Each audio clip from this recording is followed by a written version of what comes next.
opening the door of liberation to you. And if you really want to achieve that lofty goal, then you have to hold hands with the sister science of yoga, which it's called now as Ayurveda. Ignite your best life. Yoga is the spark. Hello, my friends. Welcome back to the YogaHacks Podcast, where we take yoga off the mat and into our daily life. Now, those of you that are members of Uplifted, my membership community, you know that I had I had this Ayurvedic consult that really changed the way I look at my yoga practice and my diet, and in some ways my life. So I'm going to tell you all about that consult. But what's really exciting is that in this podcast, I actually have the amazing, lovely woman who did the consult on the air with me. Her name is Akshata Shilvant. Akshata, say hello to the listeners. Hello, everyone. Hi, Brett. It's so nice to be with you. So, Akshata, tell us a little bit about your background, just for folks who don't know you, how you came to love Ayurveda. I know you cured your own hyperthyroidism with Ayurveda. I know you really helped your father during his final years with Ayurveda. Can you just tell everyone a little bit about where you learned the science of Ayurveda and just how it's profoundly impacted your life? Sure. It's an interesting story. People assume that being born in India and raised in India, you automatically have a reverence for Ayurveda and yoga. At least in my case, it's not been true. I was brought up by my dad, who was an engineer, a very logical brain. We lived in a bigger city, and especially in India, in urban cities, educated families didn't have much respect for Ayurveda. It was considered to be something for rural village folk who could not afford mainstream medical. So I think, when you look down upon things in life, mysteriously the universe makes you come face to face with it, to embrace it and respect it. My dad was diagnosed with rheumatoid arthritis. It was pretty advanced in span of like maybe 3 weeks. He couldn't sit on the sofa. He couldn't lie down. All his joints were so swollen, and my mother had to bathe him. So it was pretty bad, and he was almost bedridden. And when the mainstream medical doctor diagnosed him, they said it was a advanced stage of rheumatoid arthritis, and basically there is no treatment as such, and he would be kind of stuck with medicines and strong steroids and things like that, and maybe handicapped for his whole life. I was the only child, and I was a daddy's girl, and it was very devastating for us because it happened so fast. And my dad was a very big-built man and pretty healthy in his life, even though he didn't have a healthy diet, and that showed up as rheumatoid arthritis. So I think looking back now, I really thank his lucky stars, because one of his cousins told us there was a person in late 80s who practiced Ayurveda and homeopathy in the city we lived. And he said, maybe you should go and, try it out. He might have something miraculous suggestion for you. So my dad, as I said, being a logical mindset, an engineer, he never believed in all this. But also he knew that there was no other alternative. So he said, hey, I will give it a try. There's no harm in going and meeting this person. So I vividly remember driving him to that place. It was an old man, I think in mid-80s. The whole front yard was filled with people, and it was mainly village folks, as I said, who couldn't afford mainstream medical, were lined up. I remember meeting this person, and before my dad could speak to him, I interviewed the person for like 15 minutes and saying, this is what is happening to my dad, and I'm really like, what can we do? I mean, I couldn't see him bedridden. And he patiently listened to me, and then he called my father, who was sitting behind me, and he just asked one question, Brett, and that was, would you believe in what I would give you? And my dad gave such a resonating yes answer, looking into his eyes. I still remember I was sitting behind him and I could feel like something changed in my father, and every cell of his body was saying that, hey, he's going to really believe in this person, whatever he's going to give for his treatment. So long story short, I think it took a roller coaster ride for about 8 months to 1 year. There was a lot of aggravation happening in my dad's rheumatoid arthritis. He also had a heart condition and he was a high blood pressure patient all his life.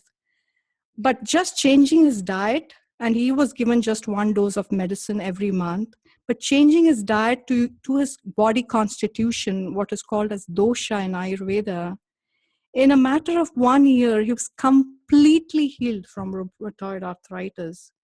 And his heart condition became normal when the doctors did his ECG and the graph was normal.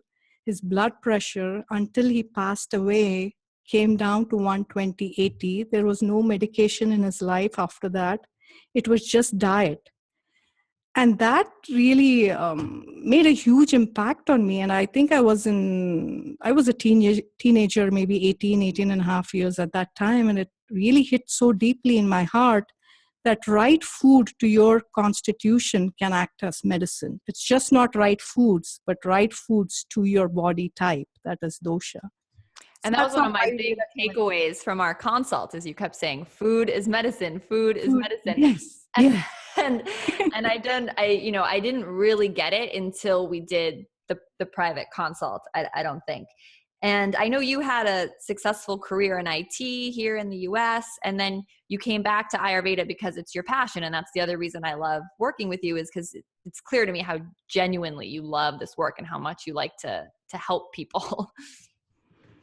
Thank you. Yes, it has been a calling for me. And IT was very good, very successful, paid me very well, but this is very fulfilling. And I know now I'm living a life that, when I've read many books saying, you have to follow your passion, but when you really start doing it, it's completely a different story. And you call Ayurveda the lost soulmate of yoga. Tell everyone a little bit more about that, because another way that Akshata really schooled me in our consult, because I like to consider myself a yoga expert, but she said, no, yoga starts in the kitchen and then it goes to the yoga mat. So tell us about that. You remember everything, Brett. I'm a very good student and note taker. Yes. Yes, you are. Yes. In fact, my passion, if you were to put it in one line, is to bring the lost soulmate of yoga. That's what I call Ayurveda. Is because thanks to Deepak Chopra, and recently Dr. Oz is spreading a little bit of Ayurveda too, but Vasant Lad and all talked about yoga. Maharishi Yogi brought yoga to the West. But for some reason, I think the Western culture is more about doing and not about being. So I think yoga was pretty much embraced because they said, hey, when they did yoga, they felt alive. It made them feel rejuvenated. So much tangible results, like, if you had any joint pains, they would disappear. You would get more energy, more focus. So I think it was taken more of an exercise, yoga, and not about the real purpose of yoga it really has a lofty goal, is opening the door of liberation to you.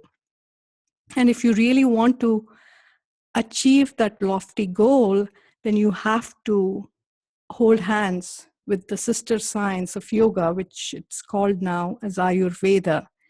And I think this is my personal opinion. People might have different opinions. I think it was Dr. Oz who really made it mainstream, Ayurveda. I still remember, I don't watch TV, but a few years back, I was still in IT. My colleagues used to say, hey, Dr. Oz talked about Triphala, talked about Ashwagandha, the Ayurvedic herbs, and they used to get sold out from Sprouts and Whole Food groceries. So I think I give credit to Dr. Oz to making it more mainstream and more to the local masses, that Ayurveda is really the one of the oldest form of medical sciences, and the biggest pillar of Ayurveda is preventative, not just reactive to any diseases. So, and I do a lot of consultations, Brett, as you know, and most of my clients are yoga teachers, and they come to me, it's like they have been practicing yoga for 20 plus years. And in spite of doing yoga religiously, they still experience health issues like digestive issues, hormone imbalance, endocrine imbalance with thyroid, low energy.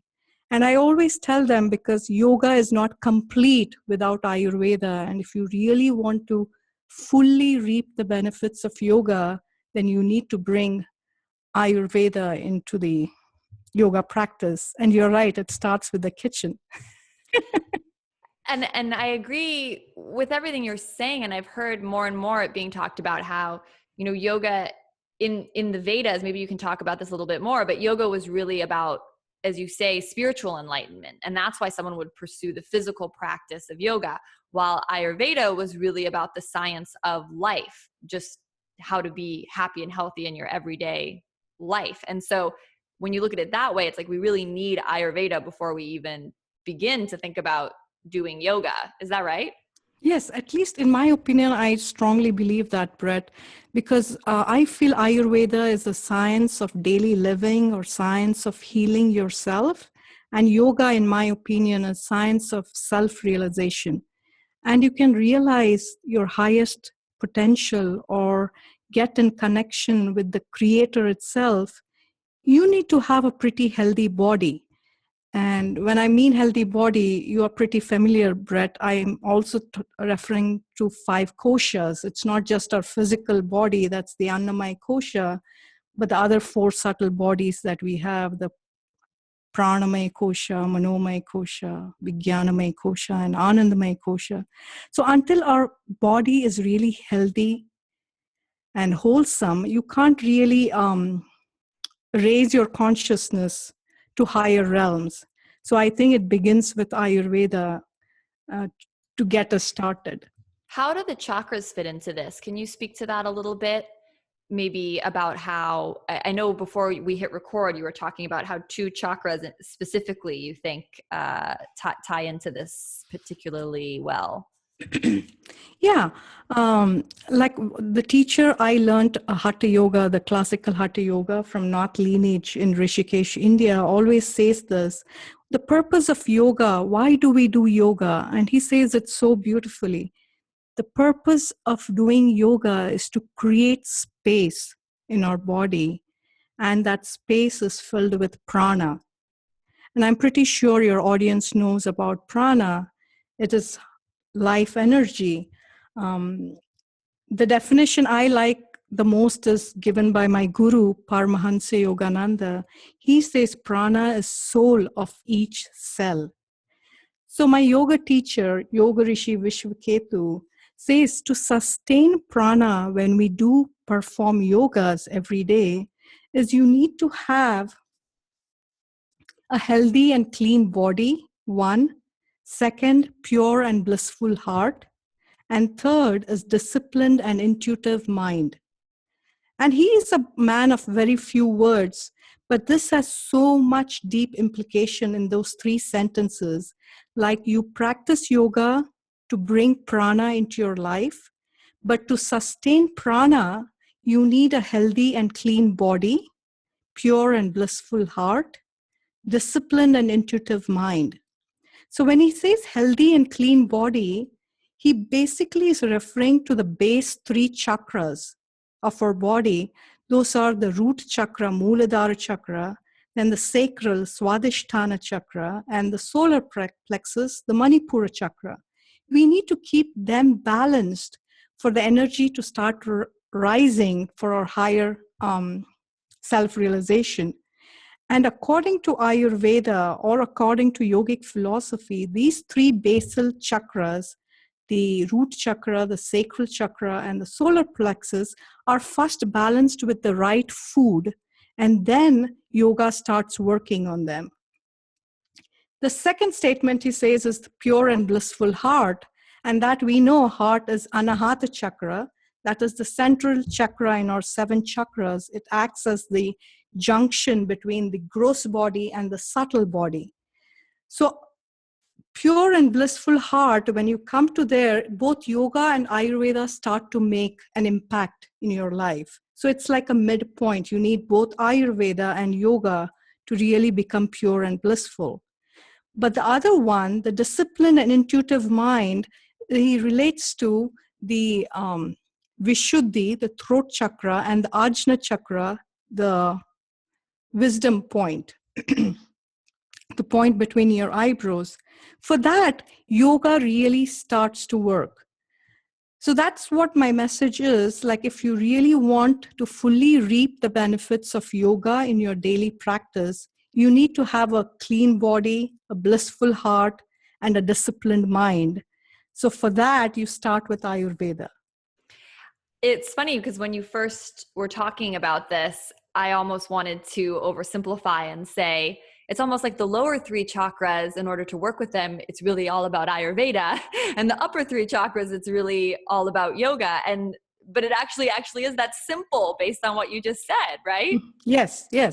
And I think that simple. It's that simple. And it's a message I think a lot of us yogis don't necessarily want to hear, not because we don't love Ayurveda. I've always loved Ayurveda, but to balance those lower 3 chakras, it being all about food and self-care and slowing down. And if you're a yogi, like you were naturally attracted to yoga, you're probably someone who likes to move, right? Likes to exercise, likes to get on the mat.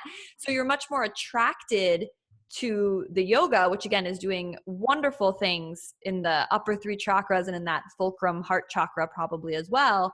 But what can happen is you just skip over those first 3 chakras and you're trying to balance them with yoga, and some things are helping. I mean, I know yin yoga has been great for me for getting grounded. Certain meditation practices, definitely a lot of pranayama, but you never really feel as grounded as you want to or as you know you could, which is what I was experiencing, which is why I finally broke down and was like, I need a personal consult, because it really comes back to being about food, plain and simple. Do you agree? Yes. Am I on the right track here? You're perfectly on track, Brett. It is food, because we were just briefly mentioning the koshas. The physical structure is called as Annamaya kosha. Anna is food. So this physical structure that we see with our 2 eyes is made up of food. And what we eat makes the major chunk of what we are today. And it's also the food we digest through the environment we live in, with the relationships we have. But it's food, Annamaya kosha. There's a reason why yogic philosophy kept this physical structure name, is that this structure is built by the food you eat. And in yogic philosophy, there's a term like, if a person is having bad moods, they don't ask what the situation was. They ask, what food did you eat? Because it has so much power over your mind, your body, pretty much. You need right food to fuel yourself properly. And that's, again, coming back to my yoga teacher, is like, you might accumulate good prana doing the right form of yoga too, but to sustain it after doing a yoga practice, you really eat a bad breakfast that's not good for your body type, or you skip meals. I have so many clients who fashionably skip meals. I don't know why. It's been a trend now. People just don't want to eat. The grocery stores are filled with so much organic produce, and there's so much to eat in US. Coming from India, I know the value of such a rich and developed country, and we just take it for granted. But if you don't fuel your body properly after yoga, all the prana that you've accumulated just dissipates, and you're again back to square one. So we have to also not only aim at bringing prana more to our body, but also equally important is how you sustain it. Right. And I think that's how you get some of these. I mean, I'm definitely a yoga addict in a good way, but I think how you get some of these yoga addicts in maybe not such a good way, where they need to go to that hot 90-minute Bikram class every single morning to get that sense of prana, because clearly it's not being sustained, right? Right. Yeah. So I want to tell everyone listening a little bit about my experience having an Ayurvedic consult, because I think anytime you choose to do something like that, it's a little intimidating. You know, it's costly. You don't really know what to expect. You don't know who to trust. And I teach a module, co-teach with Sahara Rose, who Akshata also knows, a module about Ayurveda in my yoga teacher training. So I consider myself pretty knowledgeable about Ayurveda. I've read so many books, but even with all this knowledge, I wasn't putting the practices of Ayurveda into my diet. And more than that, I think what happens with Ayurveda, and I'll try to chime in here, but people, like, they figure out their dosha, and then there's a lot of like general stuff that you can read online about what you should eat for which dosha. But it's kind of oversimplified. And there's a couple of reasons I wanted to do the consult. One was I wanted to really figure out what I personally needed, you know, so exactly for my constitution, exactly what I should be eating, like not what I researched online, but really having an expert like Akshata tell me. And the second part was accountability, right? was I wanted someone to sort of help me stay on track. And it was so interesting because during the consult, for example, at one point towards the end, and I'll talk more about the beginning, but Akshata said like I should eat ginger. She was saying ginger would be very good for you. So I was thinking to myself, I was like, great, I'm just going to brew a bunch of ginger tea. I already know how to make that. I really like ginger tea. It's going to be fantastic. And it's like, she's very intuitive. So she's always like, wait, do you think you're going to have ginger tea? And I was like, yeah, that's exactly it. And she said, no. You need to incorporate ginger into your food. And then she went on to explain to me how ginger in the liquid state of tea and ginger as an herb that's in my food, or a spice that's in my food, has two completely different Ayurvedic qualities, like completely different, does completely different things in the body. And there are other examples of this. And it kind of made me realize how oversimplified a lot of like the knowledge that gets just thrown around for the doshas is. And then how many of us are just have one primary dosha? Most people have two, right, Akshata? Yes. And some have all three. So then, you know, often the foods that are good or suggested for vata may not be appropriate for pitta. But what if you're vata pitta like me? What do you do? So what really came across to me in this consult was that it's so much more complicated. Like you can't Wikipedia your way through this, or if you try, you might be doing something like eating ginger or having ginger tea when actually ginger is good for you, but not even in that form. It's much more complicated than you think. Akshata, do you want to chime in here? But that was like a big wake-up call for me during our consult, just that like it's not as simple as just this food for this dosha, especially when, again, we're made up of all three. Right, yeah. And you said it so beautifully, Brett. Thank you. Yeah, Ayurveda is a science where every food is seen scientifically. What it says is every food has its energetics. Like not going into too much detail about, it's really science of eating. When you taste some food on the tongue, it's called rasa. And there are 6 tastes in Ayurveda. It's sweet, sour, salty, bitter, pungent, astringent. And that's the taste. What is the predominant taste that you taste on your tongue? The digestive system knows what digestive enzymes to secrete. So in Ayurveda, especially classical Ayurveda, they say even the herbs has to be taken on the tongue. They don't believe much into popping garlic pills or ginger pills or whatever. You have to taste the food because taste is the first step of digestion. And that the digestion knows what enzymes to secrete. And then there's virya. Virya meaning it's the personality of the food. Is it heating or is it cooling when you eat it? Then there is vipaka, that is post-digestion effect. Like once you eat a food, how does it taste? what is its personality. Then once you digest the food after 3 hours, 4 hours, what is the effect in your stomach?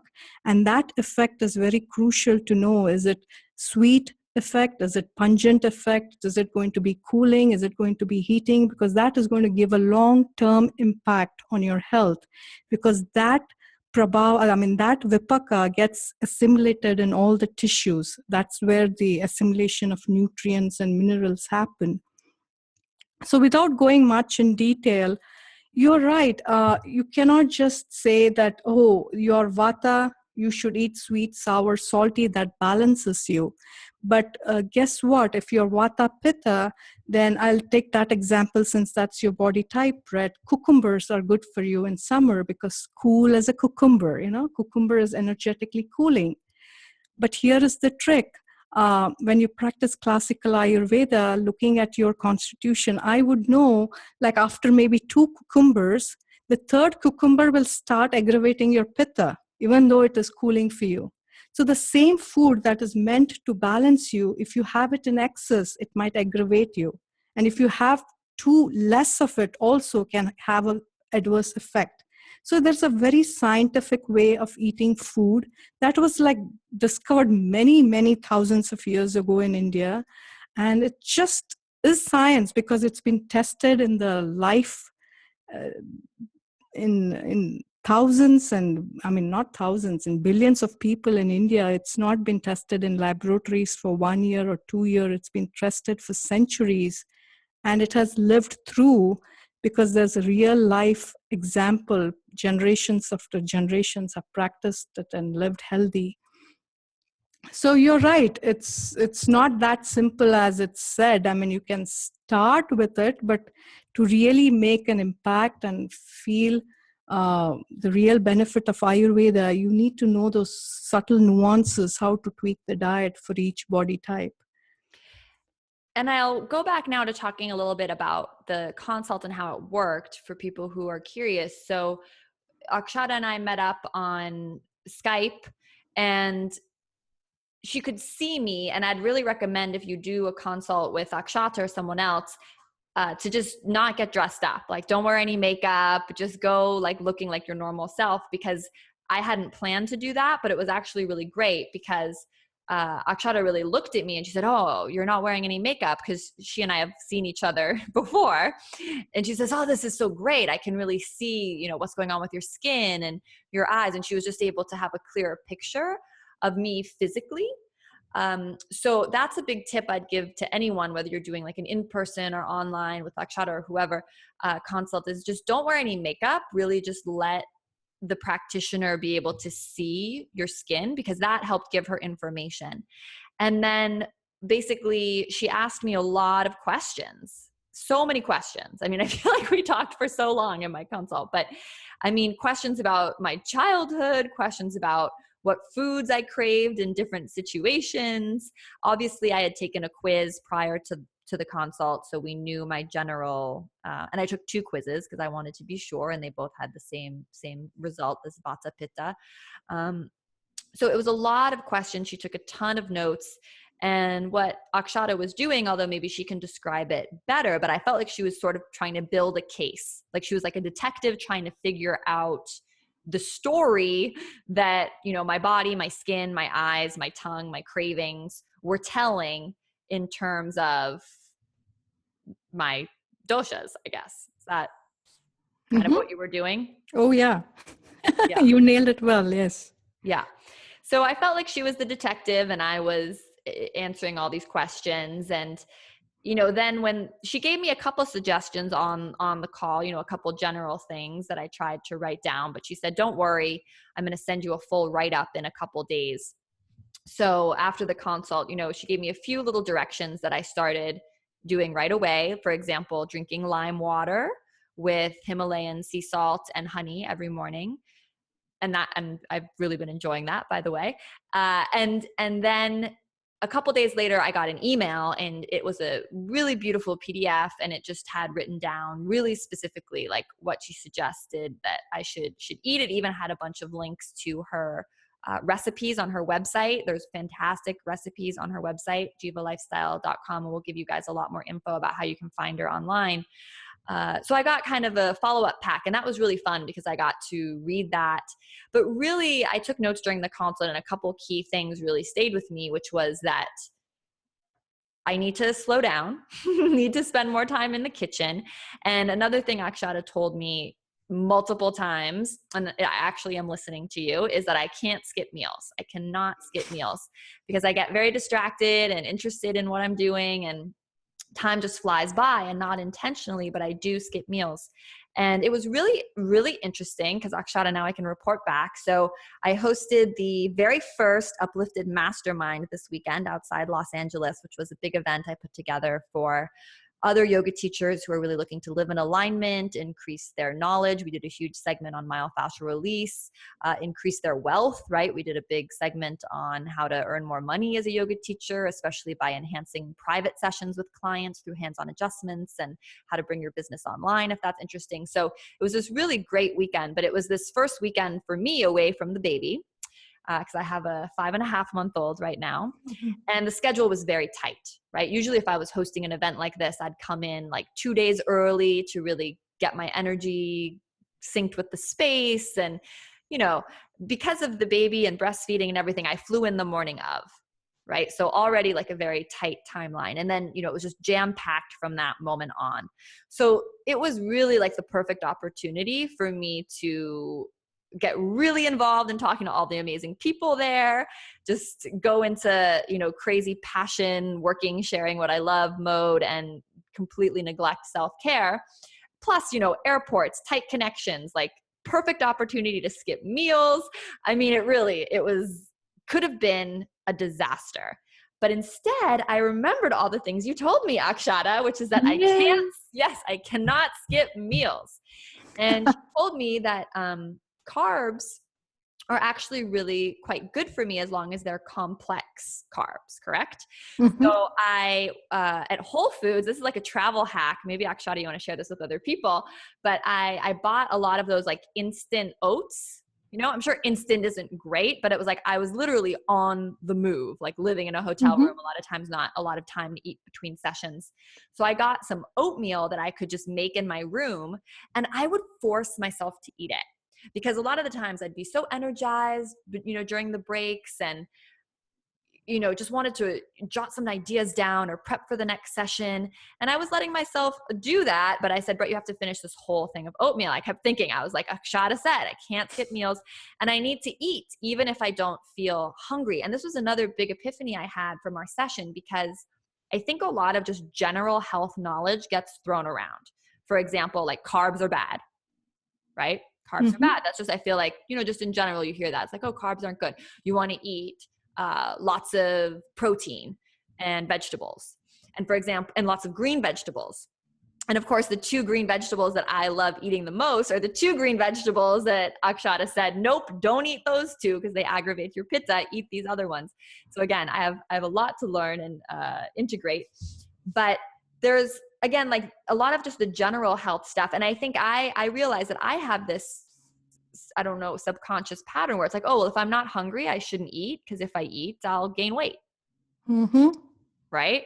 And I didn't even realize that I had that as a deeply held belief, because I'm pretty comfortable in my body. But I think everyone as a woman, you have this fear like, oh, I don't want to gain weight. And I didn't even realize I had that until I realized like, oh, the reason I, you know, don't force myself to finish food. And again, I think forcing yourself to finish food probably isn't great for the majority of people. But I think for me, because I need so much grounding, it's really important. And my energy this weekend leading this mastermind was amazing. And it was really cool because it reminded me of something you said earlier in this podcast, Akshata, sustained prana, right? Sustained. And my energy was just so steady through the whole weekend. Wow. It was awesome. It was so awesome. It was because I was forcing myself to eat even when I didn't really feel hungry, and healthy stuff, you know, like a banana, more oatmeal, because I just kept saying I need to stay grounded. And it is really interesting because, now there's this whole trend of fasting too, right? Akshata, have you heard about this? Everyone's like, fasting's the new, Right. and for someone like me, the Vata Pitta type is like, oh, that sounds awesome. Let's do it. And it's just so interesting because what I actually needed is the exact opposite. I actually need to eat more. I need to eat more carbs and grounding foods. It was awesome. What are your reflections hearing me talk about this? I'm just so amazed, Brett, you're incorporating all this right away. I'm really very proud of you. You mentioned instant oats, and I just want to briefly touch that. That's perfect for you, actually. I would never recommend steel cut oats for your body constitution, because steel cut oats is very high fiber, and it's more nutrition. I get that. But you also, in Ayurveda, they always say, look at the food, look at your body type, and look how you digest. So end of the day, the mantra is, it's not how you look, what you it's not what you think, it's not even what you eat, even though partially it is very important. It's ultimately what you digest. So if I give a person who is vata dominant steel cut oats, according to Ayurvedic principles, they won't be able to completely digest the nutrients from that food, even though it has a lot of nutrients and minerals, is because it has so much fiber. And Vata dominant people generally have low digestive Agni, meaning digestive fire. They need meals where they can easily digest. And if you give steel cut oats, 9 out of 10 people will end up bloating or indigestion, or you just feel awful eating it. Instant oats are the best for you.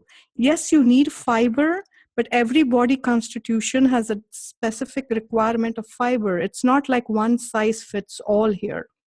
That's so crazy, because I feel like in every, like all these vegan cookbooks and, healthy websites, that's like steel cut oats are lauded as like the best possible oats. Yes. And if it's kapha dominant, I would force them to eat steel cut oats, because that's what they need. Steel cut oats would bring all the moisture out of the body. And they've got so much mucus built up because they are made up with earth and water. The water element is very high in kapha dominant people. And steel cut oats will be like a suction, like a vacuum cleaner. They would pull all the mucus out, the unwanted mucus, not all. But vata people need more mucus in their body. They need more moisture. If you give steel cut oats, you'll be more dehydrated. But this is exactly what I was talking about to everyone listening, where it's like, even something where it's like, eat complex carbs, for example, oats.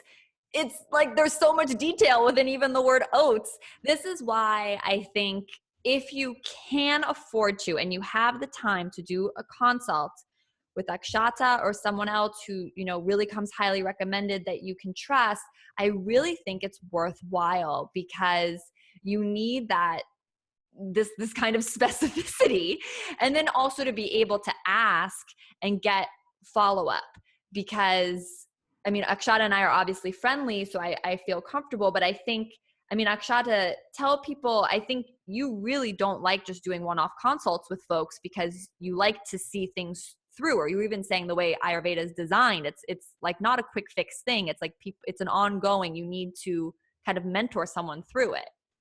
Yes. For me, I believe it should be a lifestyle. So Ayurveda is not like a new fad, like, going vegan, going Rotarian, going paleo. Every day we have something new coming up. But this Ayurveda has stuck for centuries. And the reason I have embraced it at such a young age of 18, 19 is because of its universality. I don't suppress myself with anything. I eat everything. I'm a foodie. I'm a Pitta Kapha body type, and having a Pitta dominant, I am blessed with a good digestive fire, so I can pretty much eat anything and digest it. So for anything to make an impact, especially Ayurveda, as I said, even for my dad and even for my own personal, let me just share my own personal story here.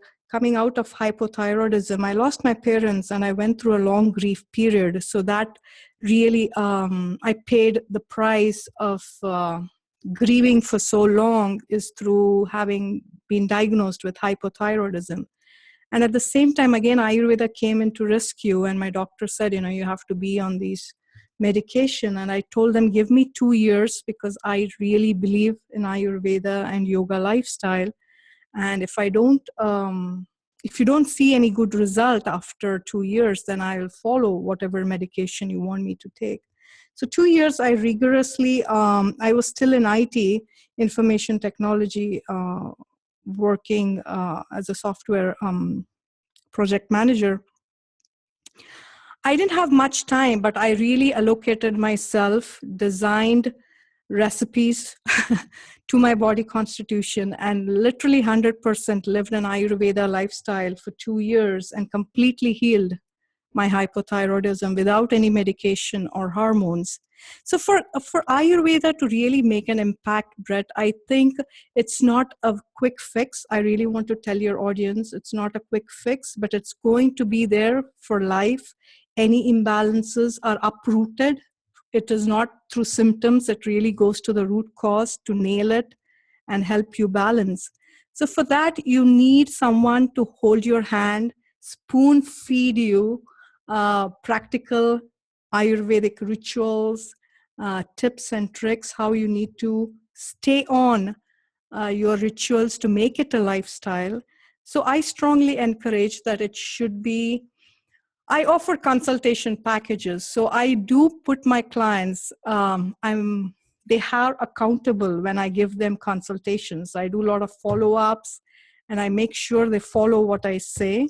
And I think that brings more tangible results than just doing one-off consultations. Then you get a full PDF format of what you need to incorporate.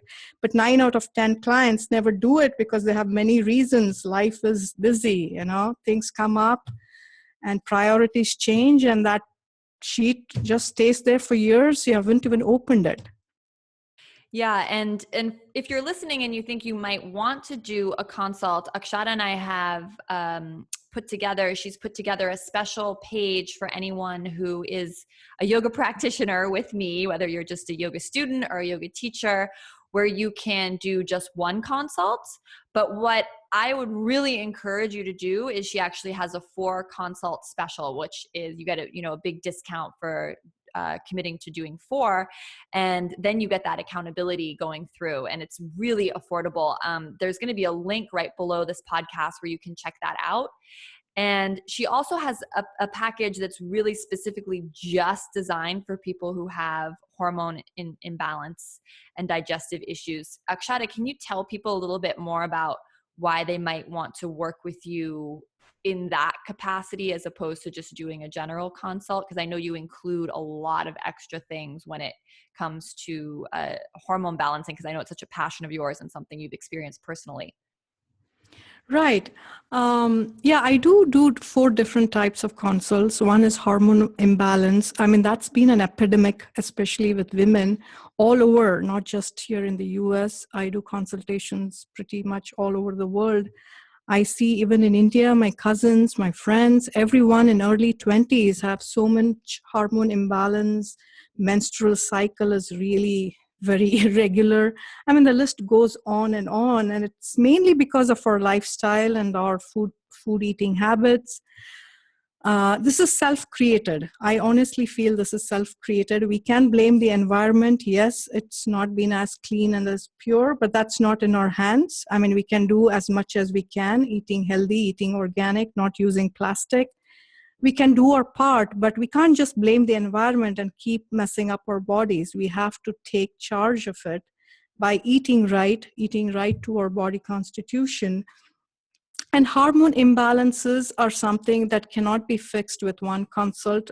To be honest, this is a change in your lifestyle, mentally and physically. So I walk the clients through what diet they should eat, and then every week we tweak the diet depending on how the body is taking it. It's a very trial and error method because every body is different, every mind is different, and that's the beauty of Ayurveda. It doesn't give one single formula. This will fix everyone. It's very customized, and that's why it works, I think. So hormone balance, at least 4 weeks, 4 consults with me will put you on a track to start balancing them.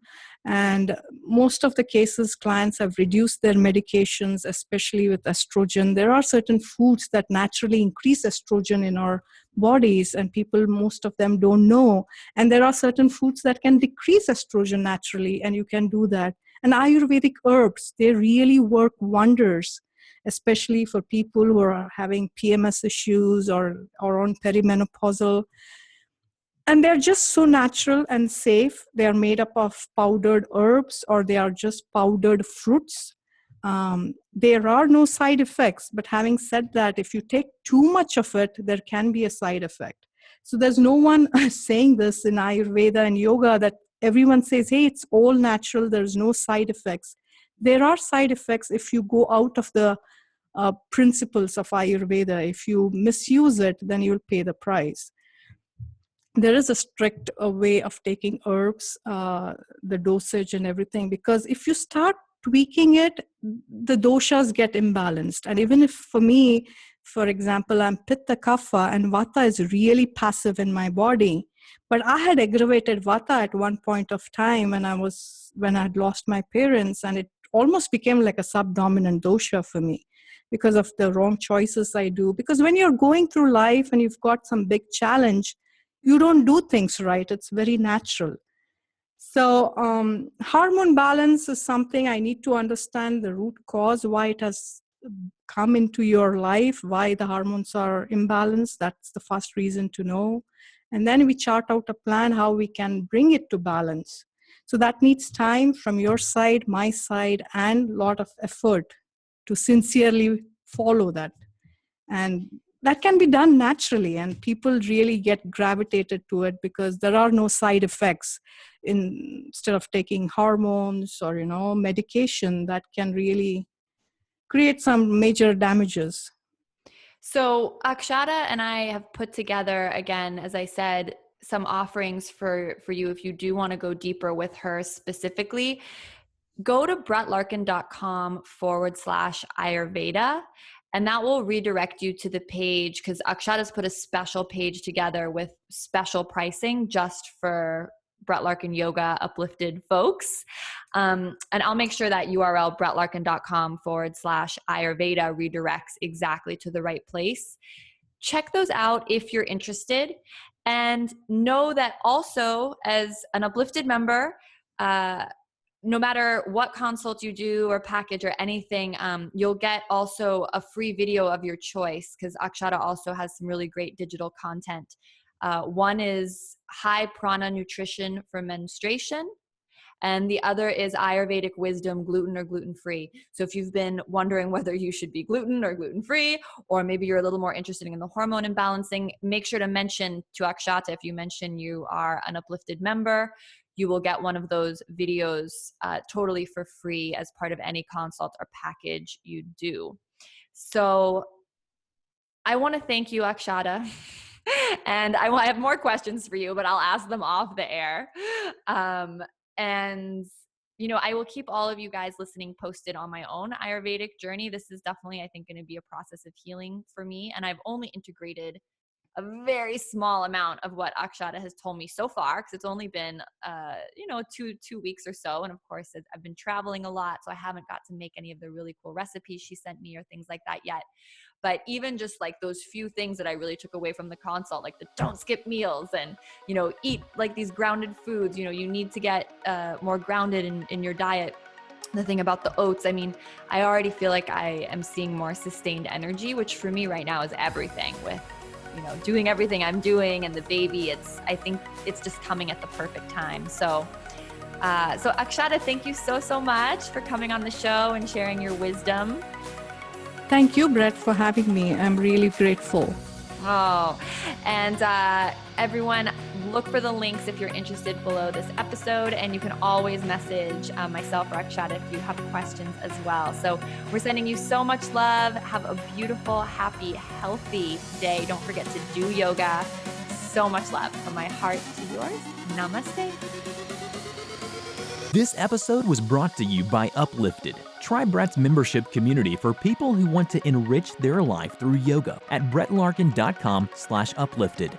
Yoga obsessed? Join Brett for yoga teacher training at brettlarkin.com/train. And don't forget to give back. Like this podcast, leave a rating or review. Share this with someone you love. Remember, now is the time to dedicate yourself to what matters most. From my heart to yours, namaste.